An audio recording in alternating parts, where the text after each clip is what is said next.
Assalamualaikum warahmatullahi wabarakatuh. Berjumpa lagi dengan saya di lanjutan mata kuliah arsitektur sistem informasi ya.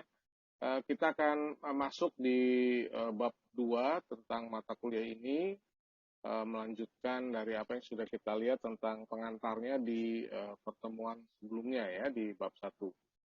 Baik, kita akan langsung melihat slide-nya saja, sudah saya persiapkan ya. Oke. Nah, kalau kita melihat pada di bab 1 ya di pertemuan sebelumnya, ini kita sudah membahas tentang eh, pengertian daripada sistem ya secara umum. Jadi sistem kemudian istilah data gitu ya, data itu apa, informasi itu apa, sistem itu apa sudah kita bahas ya. Nah, di pertemuan kedua ini kita akan melihat tentang lebih kepada sistem informasinya. Jadi bagaimana sistem informasi ini akan menjadi sebuah pemahaman dan kaitannya dengan teknologi informasi ya, karena yang namanya sistem informasi ini nggak bisa dilepaskan dari apa itu teknologi informasi. Nah, kalau kita melihat pada definisinya, ya definisinya tentunya sangat banyak ya, sangat banyak definisinya. Yang bisa kita lihat definisi secara umum kalau boleh saya sampaikan ya dari sekian banyak definisi yang ada. Jadi kalau kita melihat pada sebuah sistem, kalau sistem kan kumpulan dari elemen, prosedur begitu ya. Nah, kalau kita coba kaitkan dengan sistem informasi berarti apa? Berarti kumpulan elemen, kemudian dia saling berinteraksi begitu ya, satu dengan yang lain, membentuk sebagai sebuah kesatuan yang terintegrasi berkaitan dengan data yang sudah kita bahas sebelumnya, kemudian dilakukan proses ya penyimpanan serta apa? Mendistribusikan informasi. Jadi ada kata kuncinya adalah elemen yang saling berintegrasi, kemudian melakukan pemrosesan dan penyimpanan, kemudian didistribusikan. Ya, jadi kalau tidak ada distribusinya, kita nggak bisa mengatakan itu sebagai sebuah sistem informasi. Jadi ada istilahnya distribusi informasinya. Ya, jadi kalau kita melihat bahwa apa sih sebetulnya yang komponen atau elemen apa saja yang tercakup di dalamnya. Ada unsur manusia, ada unsur komputer, ada teknologi informasi, gitu ya. Ada prosedur kerja. Nah, itu yang diolah menjadi sebuah informasi nantinya, yang diproses menjadi sebuah informasi. Ya, hasil akhirnya untuk apa? Ya, untuk user yang membutuhkan ya, goals-nya apa, tujuannya apa. Kira-kira itu ya. Jadi kalau kita ditanya tentang apa sih sistem informasi gitu ya, konsep dasarnya ya kita bicara tentang data ya, kumpulan-kumpulan komponen tadi di dalamnya ada data begitu ya. Ada prosedur melakukan satu proses kemudian muncullah sebuah informasi. Ya, nah kalau kita melihat pada teknologi informasinya, ya istilah teknologi informasi kalau mungkin nanti Anda melihat definisi-definisi yang lain tentunya banyak ya. Tapi kita mungkin melihat yang umum saja bahwa istilah IT sebetulnya ini mulai populernya di akhir dekade 70-an. Ya, jadi lebih dikenal istilahnya kalau dulunya itu teknologi komputer ya, computer technology. Jadi pengolahan data elektronik lah ya, EDP istilahnya ya, Electronic Data Processing System. Ada yang bilang EDPS ya, EDPS ya, Electronic Data Processing System. Sama saja ya, jadi pengolahan data secara elektronik. Karena kan awalnya komputer itu kan untuk mengolah data ya, untuk mengolah data. Kalau Anda melihat di sejarah perkembangan komputer, tentunya komputer di awal adalah hanya alat untuk ngitung gitu. Ya, to compute, menghitung. Nah, kemudian istilah teknologi ini seringkali rancu dengan istilah sistem informasi itu sendiri. Makanya kalau kemarin di awal-awal saya cerita tentang agak rancu ya, ada prodi TI, ada prodi SI gitu ya, ada prodi MI. Nah, banyak yang kebingungan sebetulnya ini bedanya di mana gitu kan? Ya, bedanya di mana? Tapi kalau kita melihat bahwa sebetulnya teknologi informasi itu yang menjadi bagian dari sistem informasi kan. Sistem informasi nggak mungkin lepas dari teknologi. Betul ya, berkembangnya teknologi ya mengembangkan pula ruang lingkupnya sistem informasi. Gitu kan? Kan alatnya semakin berkembang ya, dulu belum ada WiFi, muncul WiFi kan gitu ya. Gitu kan? Nah, ini contoh yang sederhana saja lah. Belum muncul Bluetooth, jadi muncul Bluetooth. Itu kan sebetulnya sistem informasi menggunakan itu. Paham ya? Jadi kalau Anda melihat ini ada definisi dari Turban, ini cukup terkenal ya. Jadi untuk menjabarkan sekumpulan sistem informasi, pemakai, manajemen ya, sebetulnya ya itulah ya ruang lingkupnya di sana. Gitu kan. Tapi kalau kita didasarkan pada definisi SI ya Alter bilang gitu kan, teknologi informasi itu bagian dari sistem informasi begitu. Ya. Oke lah ya, itu banyak pendapat ya, tapi kalau kita lihat ya memang nggak bisa dipisahkan ya antara teknologi informasi dengan sistem informasi. Tapi kalau kita lihat kan, kalau sistem kan sebuah prosedur ya. Kalau teknologi menekankan pada alat yang digunakan, betul ya, alat yang digunakan. Jadi peralatan yang digunakan peralatan itu dipakai untuk menciptakan atau bagian dari sebuah sistem. Nah, kira-kira seperti itu ya. Oke, ini kita akan melihat sekarang ada sistem informasi formal dan informal, jelas ya. Jadi sistem informasi itu ada yang bersifat formal, ada yang bersifat nggak formal ya, informal. Tadi sudah saya singgung bahwa sistem informasi ini akan memanfaatkan peralatan. Ya, jadi tadi kan teknologi informasi itu merupakan bagian daripada sistem informasi ya. Nah, sistem informasi ini merupakan perangkat keras dan perangkat lunak. Ya, kita sudah tahu ya, nggak mungkin sistem informasi nggak pakai perangkat keras, nggak pakai perangkat lunak. Ya, kemudian ada apa? Ada prosedur, ya, aturan-aturan manual di dalamnya.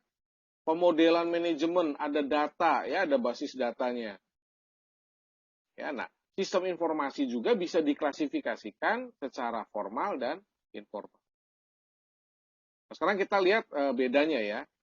Kemudian kita lihat contoh-contohnya apa gitu kan. Maksud daripada sistem informasi formal, ini sistem informasi yang memiliki prosedur. Ya, prosedur dan kebijakannya tertulis, tertera dokumen. Ini sistem informasi yang sifatnya formal. Paham ya? Jadi sistem informasi formal adalah sistem informasi yang memiliki prosedur dan kebijakan yang tertulis dalam dokumen. Jadi ada bukti tertulisnya. Ya, contoh apa? Undang-undang pajak penjualan, undang-undang pajak penghasilan. Ya, prosedur munculnya apa? KTP, prosedur munculnya kartu keluarga, prosedur munculnya SIM, STNK dan sebagainya. Ini adalah sistem informasi yang yang formal. Gitu. Yang prosedurnya tertulis dalam dokumen, ada jelas prosedurnya. Ya, sedangkan yang informal ya kebalikannya gitu. Ya, betul ya. Yang sifatnya tidak prosedural.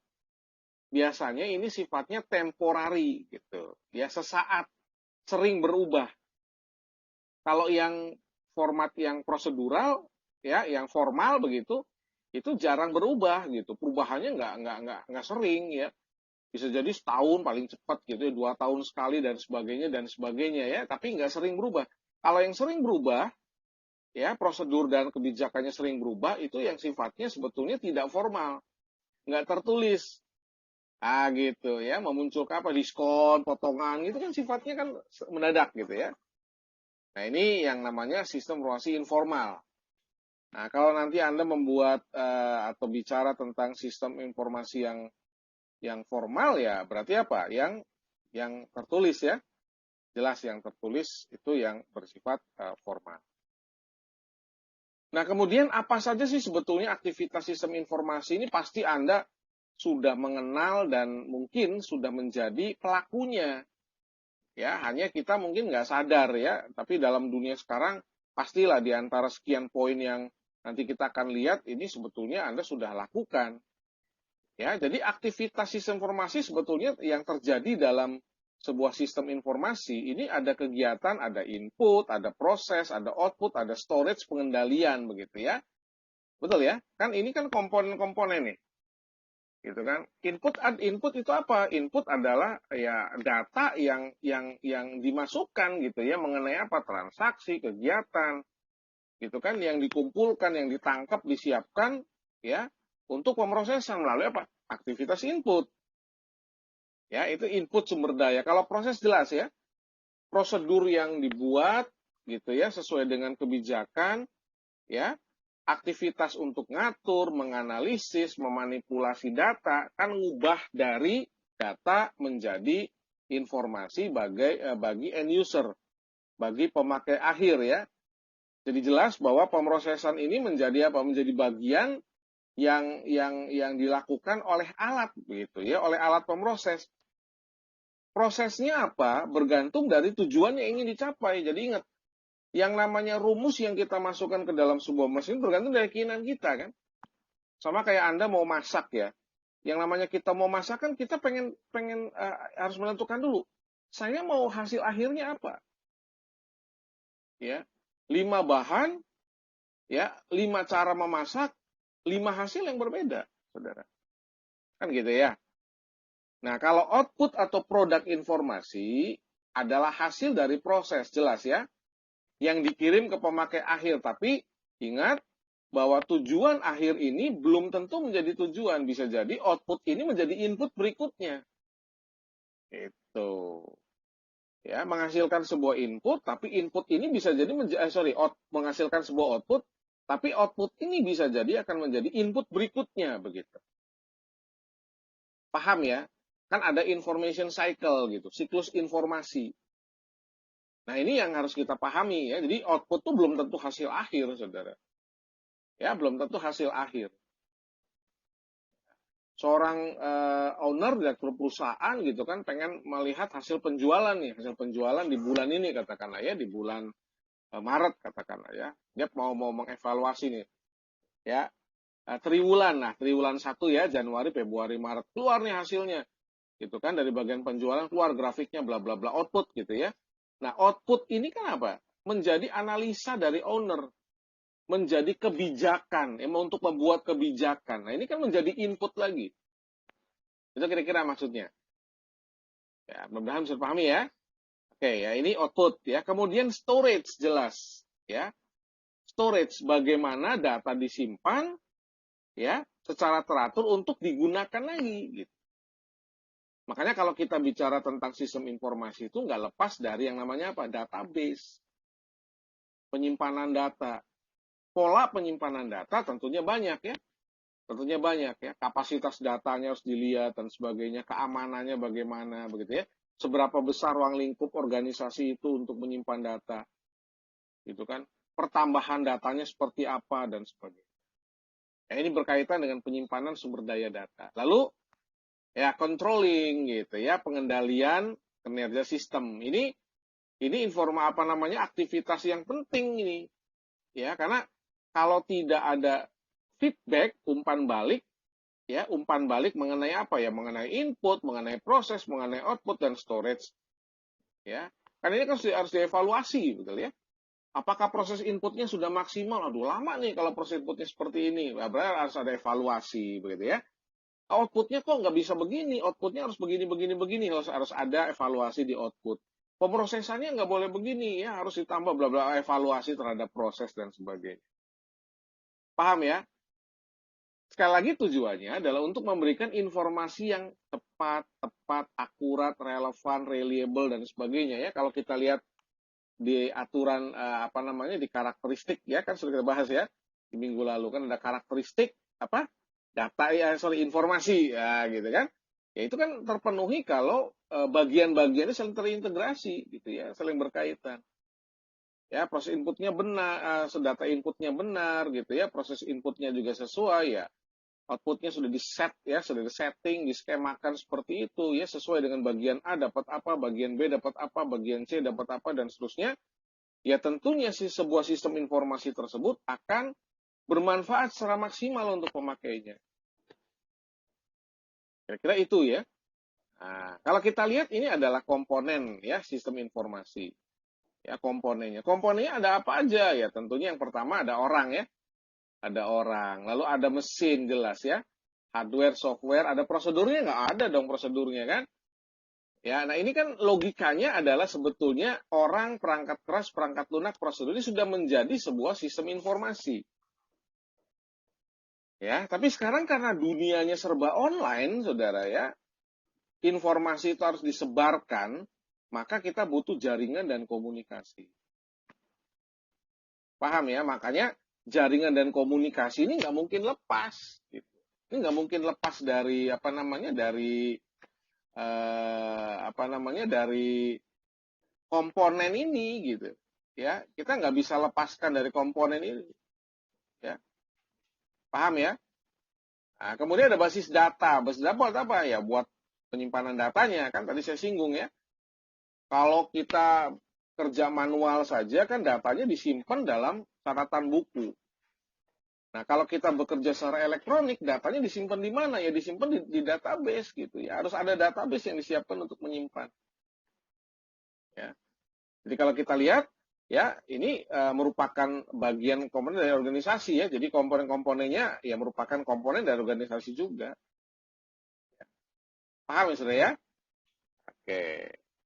Nah, ini adalah contoh atau gambaran dari komponen sistem informasi ya. Kalau kita melihat kan, kalau Anda bekerja secara mandiri gitu ya, secara mandiri kan kita mungkin nggak butuh jaringan ya, betul ya? Nggak ada aktivitas internet, bisa nggak kita kerja? Bisa, ya nggak ada masalah sebetulnya kan. Tapi kan pertemuan yang lalu sudah saya singgung ya, kayaknya kita nggak bisa tuh kalau kerja nggak ada internet ya. Internet sekarang sudah menjadi kebutuhan pokok. Tapi secara prinsip sebetulnya kalau kita mengerjakan atau memproses data-data kita dan kita memang tidak perlu untuk berkomunikasi dengan dunia luar, sebetulnya kita nggak perlu yang namanya jaringan komunikasi. Ya, ada orangnya, ada prosedurnya, perangkat lunaknya, basis datanya, cukup ini menjadi standalone kita. Ya, tapi pada saat kita bekerja pada sistem grup di satu organisasi gitu ya, ada pimpinan, ada bagian A, bagian B, bagian C dan seterusnya. Ya tentunya kita harus butuh data dan jaringan. Paham ya? Gitu. Jadi jangan berpikir bahwa kalau Anda kerja di laptop tuh harus ada internetnya. Enggak, yang penting data-datanya tersedia gitu ya. Data sudah ada dan sebagainya, Anda bisa lakukan proses itu. Ya, pekerjaan tugas katakan akan ngumpulin data dulu deh, kita kumpulin data gitu kan. Wah, datanya udah lengkap ya, sudah kita nggak harus ada koneksi internet pun nggak apa-apa sebetulnya. Ya, kayak jelas ya. Oke, ini gambarannya ya supaya kita bisa melihat dengan lebih jelas gitu maksudnya kan. Nah, kemudian penerapannya seperti apa ya gitu ya penerapannya? Penerapannya ya Anda pasti sudah paham ya. Yang pertama ya kalau kita reservasi apa saja lah. Ya, contoh reservasi pesawat terbang, reservasi kereta api. Sekarang kan semua serba reservasi online, gitu ya. Pembelian tiket, ya, paham ya? Penjualan kredit online dan sebagainya ya. Sekarang banyak banyak kredit online, hati-hati ya. Pinjol ya, pinjaman online ya, jangan terjebak di pinjaman online ya. Online ya, sudah ya. Ini sebuah sistem informasi loh. Ya, SI apalagi biometrik ya. Jadi ngasih informasi rahasia ya, sidik jari gitu ya, pakai sidik jari. Ya, point of sale ya, swalayan dan sebagainya lah. Ya, silakan nanti bisa Anda lihat lagi ya, dilihat lagi di bagian ini katakan karena ini sebetulnya sih sudah bukan hal yang umum lagi. Ya, gitu kan. Jadi smart card begitu ya, penyakit pasien bisa dicek dan sebagainya ya. Kemudian sistem yang dipasang tempat publik ya, apalagi sekarang ada peduli lindungi gitu kan, Anda kudu scan barcode-nya ya. Oke, QR code-nya kan kudu di-scan gitu kan untuk ngecek gitu ya. Berapa orang yang ada di dalam gedungnya, berapa orang yang masuk, berapa orang yang keluar kan gitu untuk melacak gitu kan. Ya, akademis berbasis web ya, pertukaran data ya, electronic data interchange dan sebagainya lah ya. Pemerintahan juga sudah menggunakan pengolahan data berbasis internet ya, KPU begitu ya, pemilihan umum malah dulu ada wacana pemilihan umumnya online gitu kan, saudara ya. Tapi kayaknya di Indonesia masih sulit untuk diterapkan ya dengan mungkin karena keterbatasan fasilitas yang tidak merata ya antara satu daerah dengan daerah yang lain ya. Daerah terpencil kan akses internetnya masih sulit Gitu ya, kalau di perkotaan, kita hidup di perkotaan sekarang merasa serba mudah ya untuk mengakses informasi. Tapi kalau kita melihat di pedalaman, ya itu sangat-sangat sulit tuh untuk mengakses informasi ya. Di kota saja kadang-kadang sinyal sering hilang ya. Ini kan menjadi satu kendala. Baik, kemudian ada pengelola ya, pengelola. Pengelola tuh maksudnya adalah kalau kita bicara di organisasi gitu ya, pengelola itu adalah orang yang mengerjakan atau yang sebagai konsumennya. Ya. Jadi yang namanya sistem informasi itu adalah menghubungkan orang melalui sistem. Gambarannya gitu. Betul ya? Ya kan? Sistem informasi kan hanya sebuah platform saja. Hanya sebuah fasilitas saja. Yang menggunakannya siapa? Yang menggunakannya manusia. Betul ya? Nah, jadi kalau kita lihat pada piramida ini, saudara ya, pada piramida ini, level yang paling banyak gunakan sistem informasi sebetulnya di level operator, gitu. Operator itu kalau dalam segmen di organisasi itu level yang paling bawah sebetulnya, ya, mengoperasikan. Nah, itu paling banyak dia. Ya, kemudian ada manajemen level bawah, ada manajemen level menengah sampai manajemen level atas. Kan?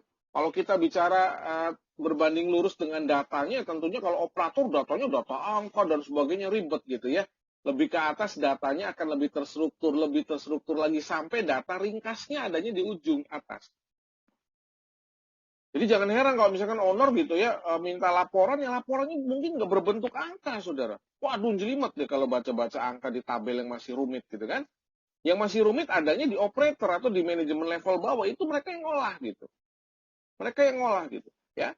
Sampai di atas tuh munculnya apa? Grafik, ya, hasil analisanya, hasil rekapnya dan sebagainya. Ngerti ya?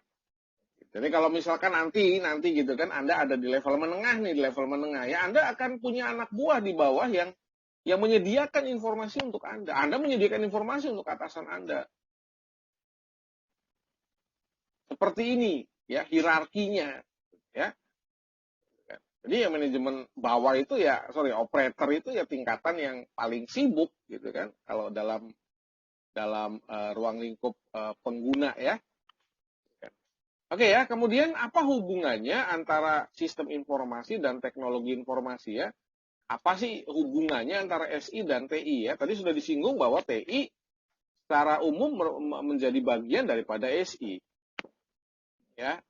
Sebetulnya kalau kita melihat dari istilah TI begitu ya, atau IT lah, kalau orang bilang IT ya, yang populer, ini bagian dari apa? Dari sebuah mata rantai panjang perkembangan istilah dunia SI. Ya, jadi kalau TI lebih merujuk kepada penggunaan teknologinya. Itu ya. Untuk apa? Ya untuk menyampaikan atau ngolah informasi. Ya. Tapi sebetulnya dia merupakan bagian dari SI gitu. Jadi makanya SI nggak bisa dipisahkan dari TI gitu kan. Ya. Kalau orang bilang bicara TI kan kayaknya lebih mudah dipahami karena ada istilah teknologi. Waduh, teknologi informasi, alat kecanggihan gitu kan. Orang akan lebih melihat fisiknya, alatnya ya. Tapi kalau orang bicara sistem adalah prosedur-prosedur isinya. Tentunya ya. Akan lebih sulit dipahami dibandingkan kalau kita memahami produk teknologi yang kelihatan. Kelihatan melalui sebuah alat gitu kan. Ya, yang nggak dilihat tuh cara kerjanya. Nah, cara kerja itulah yang namanya sistem informasinya. Ngerti ya?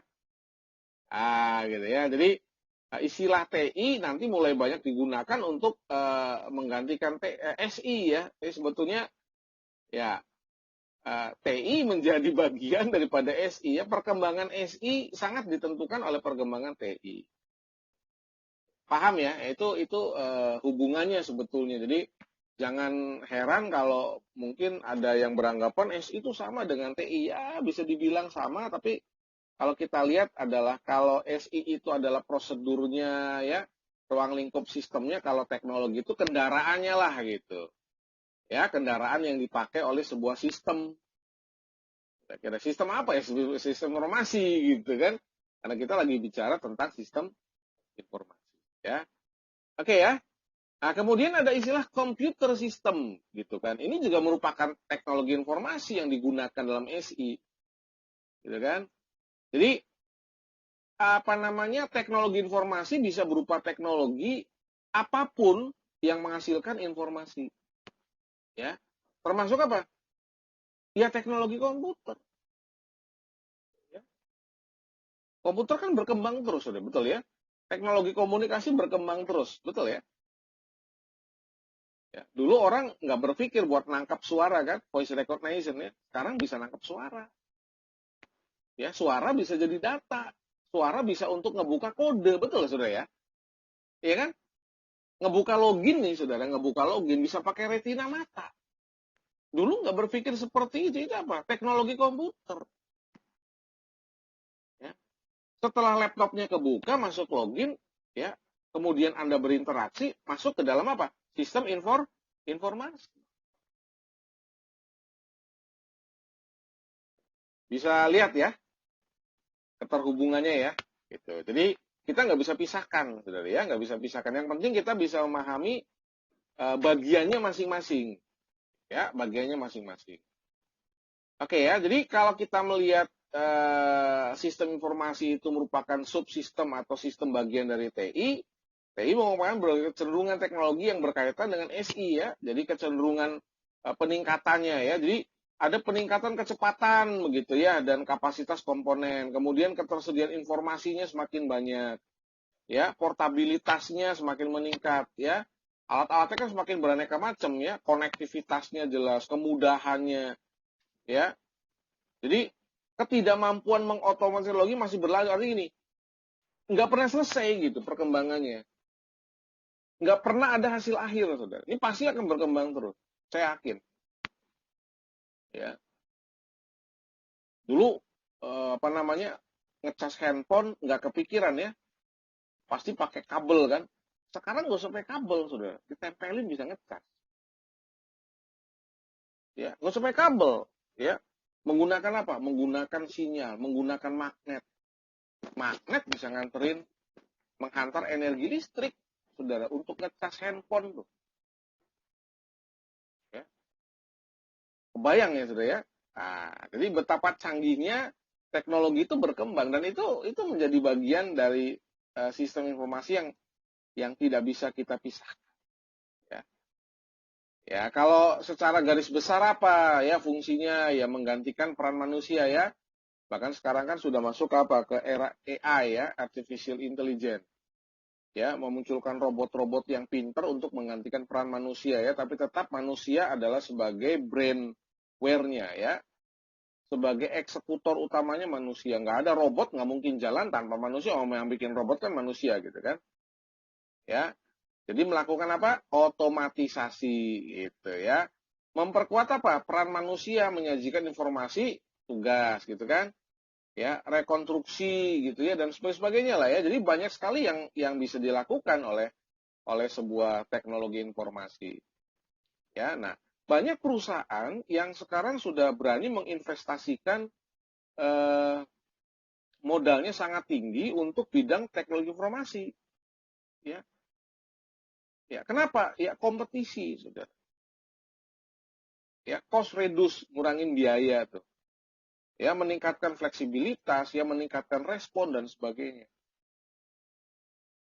Itu biayanya nggak main-main gitu ya, kayak Google gitu kan, ya itu kayak Instagram, Facebook tuh kan nggak main-main dia, ya biayanya triliunan dolar saudara ya, tapi hasilnya ya nggak main-main juga gitu keuntungan yang diperoleh ya, gitu kan.